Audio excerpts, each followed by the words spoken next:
وقت بہرحال محدود ہوتا ہے، اور ہمیشہ کی طرح لوگوں نے کہا بہرحال مولانا صاحب زیادہ ٹائم دیا کریں، مطلب وقت ہماری قید میں تو ہے نہیں. ہاں البتہ ذکر چاہے کم ہو یا زیادہ ہو، ذکر ہونا ایسا چاہیے جو انسان کے وجود میں ثبت ہو جائے، چاہے تھوڑا سا ذکر ہو. اب آپ ہاتھ میں تسبیح لیں، ہم ایک بزرگ عالم دین کے پاس جاتے تھے، ہم نے وہ شروع میں صحیح ہوئے تو ہم نے وہ میٹر والی تسبیح پکڑی ہوئی تھی، اب تو خیر ڈیجیٹل آ گئی ہے، ہم کٹ کرتے رہتے تھے. انہوں نے ڈائریکٹ تو کچھ نہیں کہا، انہوں نے اپنے درس میں کہا ذکر ایسا کرو اور ایک بار کرو جو تمہارے وجود میں پیوست ہو جائے، یہ کھٹ کرنے سے کوئی فرق نہیں پڑے گا. عزیزان محترم، اسی لیے خدا قرآن میں کہتا ہے کہ الا بذکر اللہ تطمئن القلوب، کہ آگاہ ہو جاؤ اللہ ہی کا ذکر ہے جو تمہارے دلوں کو اطمینان دیتا ہے.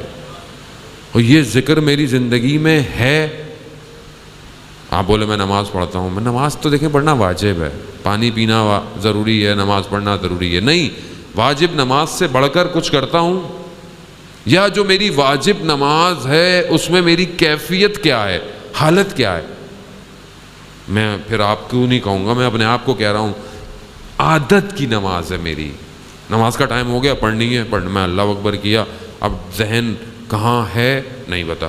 بعض اوقات تو رکعتیں بھی بھول جاتا ہے آدمی، کون سی رکعت پڑھ رہا تھا.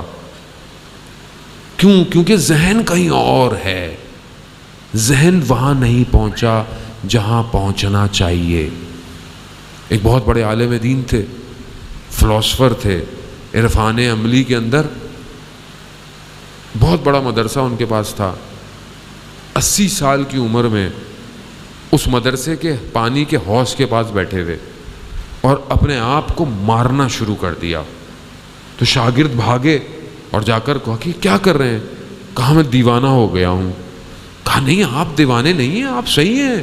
کہا نہیں میں دیوانہ. کہا اگر آپ کو، کیونکہ ان کے پاس انہوں نے زندگی میں دنیا نہیں کمائی، نہیں کوئی دولت تھی یا کوئی گھر آپ کہہ لیں، اولاد بھی نہیں تھی. تو طالب علم کہنے لگے کہ شاید آپ کو یہ محسوس ہو رہا ہے تو یہ سب آپ کا اپنا ہے، ہم آپ کی اولاد ہیں. کہا نہیں. تو کہا کیا وجہ ہے؟ کہا میں نے اپنی زندگی میں کبھی دنیا کی رغبت رکھی ہی نہیں، کوئی بھی چیز دنیا کی میں نے نہیں دی، اور میں یہ بیٹھا ہوا سوچ رہا تھا اور یہ خوش ہو رہا تھا کہ میرے دل میں دنیا نہیں ہے، مجھے دنیا کی خواہش نہیں ہے. لیکن اچانک سے میرے ذہن میں آیا کہ میرے پاس کچھ کتابیں ایسی ہیں کہ اگر کوئی انہیں ہاتھ لگائے تو مجھے برا لگتا ہے. تو میں وہاں پر اپنے آپ کو کہا کہ جس نے 80 سال کی زندگی میں اتنی عبادت کے بعد اپنے دل سے چند کتابوں کی محبت نہ نکال پائے تو اس سے بڑا دیوانہ کون ہو سکتا ہے؟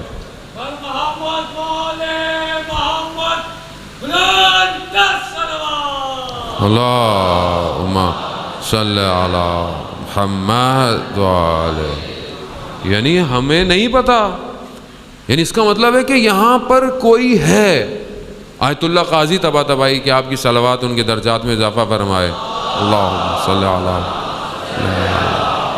محمد. آیت اللہ قاضی طباطبائی کو نجف میں جو ہے وہ وادی السلام کے اندر جن کا مقبرہ ہے، وہ کہتے ہیں کہ دل صرف خدا کا گھر ہے، اسے کسی اور کو کرائے پر مت دینا. یعنی تمہارے دل میں کچھ اور نہیں ہونا چاہیے. آیت اللہ قاضی طباطبائی کہ توحید کا پہاڑ کہا جاتا ہے. اتنی پیاس خدا سے ملاقات کی انہیں تھی کہ آخری دنوں میں ان کا سینہ اس شدت سے سیاہ ہو چکا تھا. یہ ان کے بیٹے نے بتایا. ہر وقت کہتے تھے عطش عطش عطش، یعنی پیاس. پانی سے پیاس نہیں بجھتی تھی. جب دنیا سے گئے لقاء اللہ ہوا تو پھر پیاس بجھی ہے. ایسے عالم تھے.